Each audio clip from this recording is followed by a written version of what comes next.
que no siguis feliç, això no importa a ningú a nivell social. Llavors, moltes de les creences socials no tenen cap lògica, individualment parlant. Llavors, quan les desmuntes, això inspira moltes persones individualment. Jo crec que també ens inspirarà socialment perquè en aquest moment nosaltres estem fent una mutació de societat en la qual fins ara el centre era l'economia i en els propers decennis o centenars d'anys no estarà l'economia, sinó que estarà el benestar. Jo acostumo a dir que soc filòsof pràctic o que soc xerpa espiritual, en el sentit que acompanyo a les persones amb el recorregut intern de l'autoconeixement.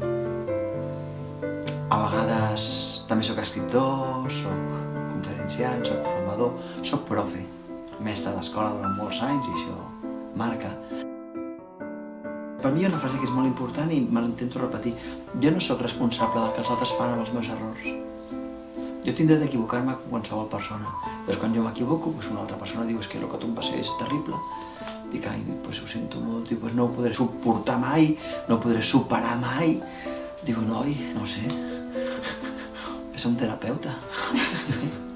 Gran part de les coses no em treuen de polleguera perquè les coses més difícils, que quan les veig a venir, ja procuro haver descansat abans, saps què vull dir? Preguntaven què volia ser de gran, deia, ese rei mago, deia, rei mago. Perquè ens anava molt maco, ser rei mago. Portar els regals a tots els nens, no? Això, a les nenes, fer-los feliços, que bonic, no? Quina feina. I el meu oncle, hi havia un oncle que no ho entenia i deia, aquest nen és molt llest, només vol treballar un dia a l'any. I jo deia, no és per això, a mi no m'importa dedicar tot l'any a preparar els regals. Li roben el dònut del costat, saben que no està bé, perquè els hi ve molt de gust el dònut.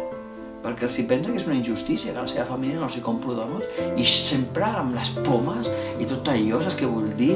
Ecològic i tant... No? Llavors li roben el nen del costat, sabent que no ho poden fer. És injust, bueno, forma part de l'evolució, de la comprensió.